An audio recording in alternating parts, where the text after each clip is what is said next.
स्वागत है आपका द जी होरा शो पर, जहां डर और सस्पेंस की कहानियां आपको रोमांच से भर देती हैं। यहां आपको डरावने, रहस्यमयी और दिल दहला देने वाले किस्से सुनने को मिलेंगे।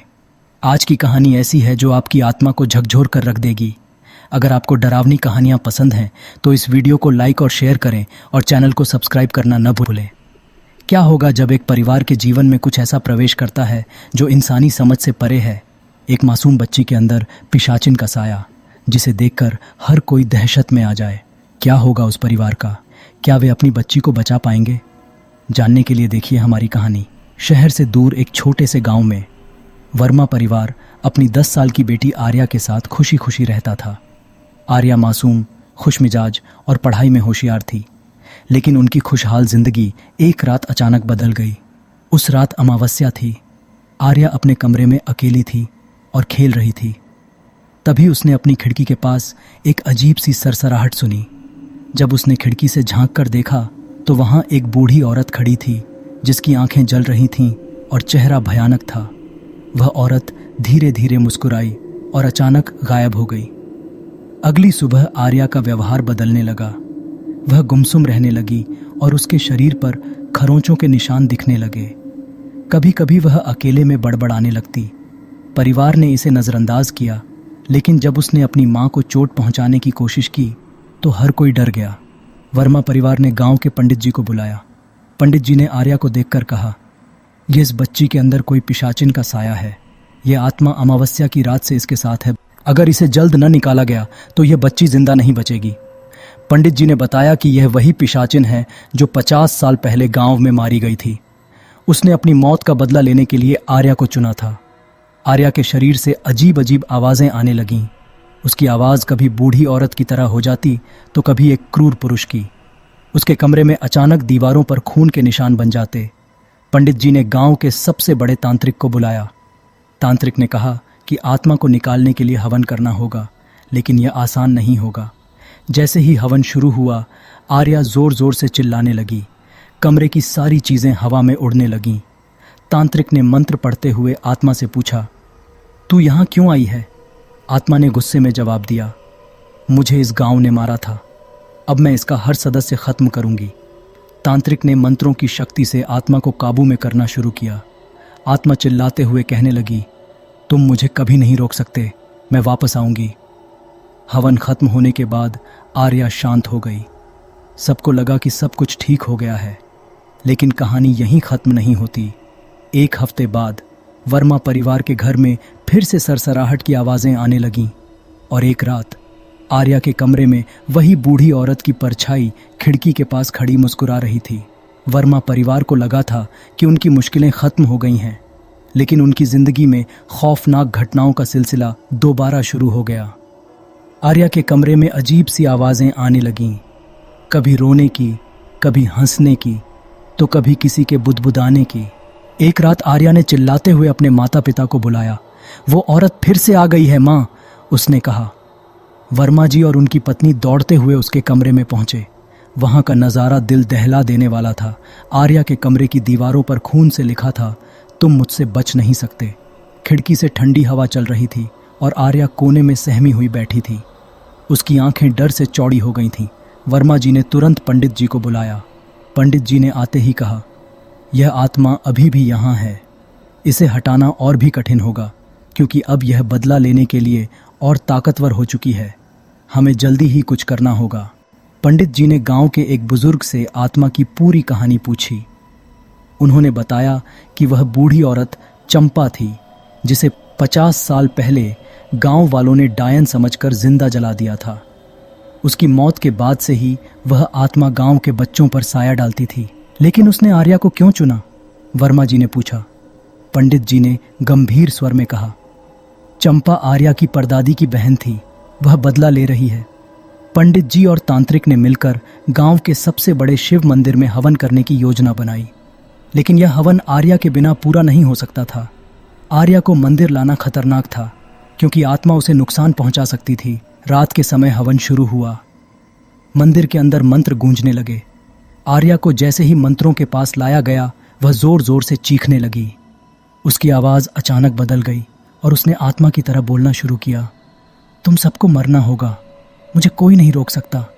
हवन के दौरान मंदिर की दीवारें कांपने लगीं, हवा तेज हो गई और हवन की आग भड़क उठी। तांत्रिक ने आत्मा को संबोधित करते हुए कहा, अगर तुझे शांति चाहिए तो इस बच्ची को छोड़ दे। आत्मा ने गुस्से में जवाब दिया, मुझे इंसाफ चाहिए। तांत्रिक ने आर्या के माथे पर भस्म लगाई। आर्या ने एक आखिरी चीख मारी और फिर अचानक शांत हो गई। मंदिर में सन्नाटा छा गया। तांत्रिक ने घोषणा की, आत्मा चली गई है, अब कोई खतरा नहीं है। वर्मा परिवार ने राहत की सांस ली और आर्या को घर ले आए। लेकिन उसी रात आर्या के कमरे में एक बार फिर खिड़की के पास सरसराहट हुई। इस बार आर्या ने खिड़की से झांक कर देखा और हल्की सी मुस्कान के साथ कहा, तुम वापस आ गई चंपा दीदी। सुबह होते ही वर्मा परिवार ने महसूस किया कि कुछ तो गड़बड़ है। आर्या पहले की तरह खुश और सामान्य दिख रही थी, लेकिन उसका व्यवहार अजीब हो गया था। वह अक्सर अकेले में बातें करती थी और अपनी दादी की पुरानी अलमारी में कुछ ढूंढती रहती थी। एक रात वर्मा जी ने आर्या को अलमारी से एक पुरानी चूड़ियों का सेट निकालते देखा।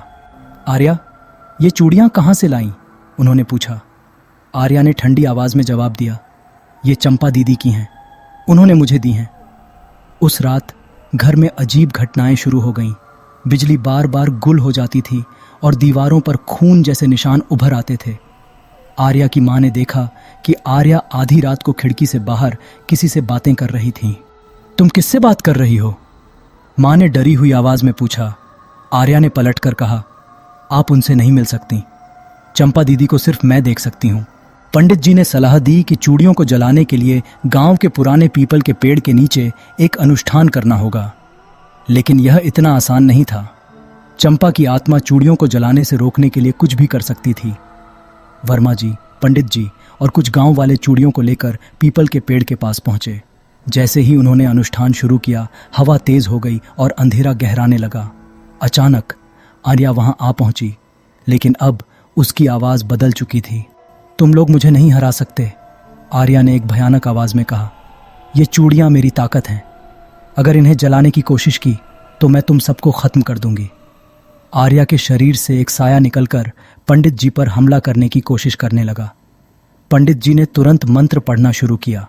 गांव वालों ने मिलकर चूड़ियों को जलाने की कोशिश की, लेकिन आग बुझने लगी। तभी पंडित जी ने कहा, आर्या, तुम्हें खुद इस आत्मा से लड़ना होगा। यह आत्मा तुम्हारे डर का फायदा उठा रही है। उसे हराने का सिर्फ एक ही तरीका है, डरो मत। आर्या ने पूरी ताकत जुटाकर चूड़ियों की तरफ देखा और जोर से कहा, चंपा दीदी, अब आपका समय खत्म हो गया है, मैं आपको इस दुनिया से मुक्ति दिलाती हूँ। इतना कहते ही आर्या ने चूड़ियों को आग में फेंक दिया। भयानक चीखों के साथ आत्मा जलने लगी और देखते ही देखते गायब हो गई। वर्मा जी ने फौरन पंडित जी को बुलाया। पंडित जी ने उन चूड़ियों को देखकर कहा, ये वही चूड़ियां हैं जो चंपा पहनती थी। इन चूड़ियों में उसकी आत्मा बसी हुई है। वह आर्या को अपना माध्यम बनाकर कुछ बड़ा करने की योजना बना रही है। हमें जल्दी ही इसे रोकना होगा। उस रात घर में अजीब घटनाएं शुरू हो गईं। बिजली बार बार गुल हो जाती थी और दीवारों पर खून जैसे निशान उभर आते थे। आर्या की मां ने देखा कि आर्या आधी रात को खिड़की से बाहर किसी से बातें कर रही थी। तुम किससे बात कर रही हो? मां ने डरी हुई आवाज में पूछा। आर्या ने पलटकर कहा, आप उनसे नहीं मिल सकती, चंपा दीदी को सिर्फ मैं देख सकती हूँ। पंडित जी ने सलाह दी कि चूड़ियों को जलाने के लिए गांव के पुराने पीपल के पेड़ के नीचे एक अनुष्ठान करना होगा, लेकिन यह इतना आसान नहीं था। चंपा की आत्मा चूड़ियों को जलाने से रोकने के लिए कुछ भी कर सकती थी। वर्मा जी, पंडित जी और कुछ गांव वाले चूड़ियों को लेकर पीपल के पेड़ के पास पहुंचे। जैसे ही उन्होंने अनुष्ठान शुरू किया, हवा तेज हो गई और अंधेरा गहराने लगा। अचानक आर्या वहां आ पहुंची, लेकिन अब उसकी आवाज बदल चुकी थी। तुम लोग मुझे नहीं हरा सकते, आर्या ने एक भयानक आवाज में कहा। ये चूड़ियां मेरी ताकत हैं, अगर इन्हें जलाने की कोशिश की तो मैं तुम सबको खत्म कर दूंगी। आर्या के शरीर से एक साया निकलकर पंडित जी पर हमला करने की कोशिश करने लगा। पंडित जी ने तुरंत मंत्र पढ़ना शुरू किया। गांव वालों ने मिलकर चूड़ियों को जलाने की कोशिश की, लेकिन आग बुझने लगी। तभी पंडित जी ने कहा, आर्या, तुम्हें खुद इस आत्मा से लड़ना होगा। यह आत्मा तुम्हारे डर का फायदा उठा रही है। उसे हराने का सिर्फ एक ही तरीका है, डरो मत। आर्या ने पूरी ताकत जुटाकर चूड़ियों की तरफ देखा और जोर से कहा, चंपा दीदी, अब आपका समय खत्म हो गया है। मैं आपको इस दुनिया से मुक्ति दिलाती हूँ। इतना कहते ही आर्या ने चूड़ियों को आग में फेंक दिया। भयानक चीखों के साथ आत्मा जलने लगी और देखते ही देखते गायब हो गई। आर्या बेहोश हो गई, लेकिन सुरक्षित थी। वर्मा परिवार ने राहत की सांस ली। लेकिन जब सब घर लौटे तो खिड़की पर वही सरसराहट सुनाई दी। इस बार दीवार पर खून से लिखा था, यह तो सिर्फ शुरुआत थी। आर्या बेहोश हो गई थी और वर्मा परिवार ने उसे वापस घर लाकर उसके ठीक होने का इंतजार किया। पंडित जी ने कहा, चंपा की आत्मा तो चली गई है, लेकिन उसकी अधूरी इच्छाओं ने उसे बांध रखा था। हमें उसे पूरी तरह से मुक्त करना होगा। आर्या होश में आते ही बोली, चंपा दीदी मुझसे कुछ कहना चाहती थीं। मैं उनकी कहानी पूरी करना चाहती हूँ। पंडित जी ने समझाया, चंपा का जीवन एक त्रासदी थी। उसने प्रेम में धोखा खाया और फिर समाज के डर से अपनी जान ले ली। उसकी आत्मा तभी मुक्त हो सकती है जब उसे न्याय और शांति मिले। आर्या ने गांव वालों से चंपा की कहानी सुनाई। चंपा के प्रेमी ने उसे धोखा देकर दूसरी जगह शादी कर ली थी। उसकी बदनामी के डर से उसने अपनी जान पीपल के पेड़ के पास दे दी थी, लेकिन उसकी आत्मा को कभी चैन नहीं मिला। गांव के बुजुर्गों ने स्वीकार किया कि उन्होंने चंपा की सच्चाई को दबा दिया था और कभी उसकी मदद नहीं की। वर्मा जी ने पूरे गांव को इकट्ठा कर चंपा की आत्मा के लिए प्रायश्चित करने का निर्णय लिया। एक पवित्र यज्ञ का आयोजन किया गया। आर्या ने चंपा की आत्मा से माफी मांगी और उसकी अधूरी इच्छाओं को पूरा करने का वादा किया। उसने चंपा के नाम पर गांव में एक मंदिर बनवाने का प्रस्ताव रखा, जहां उसकी याद को सम्मान दिया जाए। जब यज्ञ पूरा हुआ तो हवा में एक सुकून भरी शांति छा गई। आर्या ने अपनी खिड़की से देखा कि चंपा की छाया पहली बार मुस्कुराती हुई दूर होती जा रही थी। धन्यवाद आर्या, वह हल्की आवाज सुन सकती थी। चंपा की आत्मा अब मुक्त हो चुकी थी। आर्या ने आंसू भरी आंखों से कहा, चंपा दीदी, आप हमेशा मेरे दिल में रहेंगी। आपने मुझे सिखाया कि सच्चाई और साहस से बड़ा कुछ नहीं है। वर्मा जी ने आर्या को गले लगाते हुए कहा, तुमने जो किया वह आसान नहीं था। तुमने न केवल चंपा की आत्मा को मुक्त किया, बल्कि हमारे पूरे गांव को उसकी गलती का एहसास कराया। सब कुछ सामान्य लगने लगा, लेकिन जब आर्या रात में अपनी खिड़की के पास खड़ी थी, उसने एक आखिरी बार चंपा की हल्की छाया को देखा। वह मुस्कुराई और गायब हो गई, लेकिन खिड़की के पास एक सफ़ेद फूल रखा था जिस पर लिखा था, सच्चा प्रेम कभी ख़त्म नहीं होता। अगर आपको यह कहानी पसंद आई हो तो इसे लाइक करें, अपने दोस्तों के साथ शेयर करें और हमारे चैनल द जी होरा शो को सब्सक्राइब करें। अगली बार हम आपके लिए एक और दिलचस्प और डरावनी कहानी लाएंगे। धन्यवाद।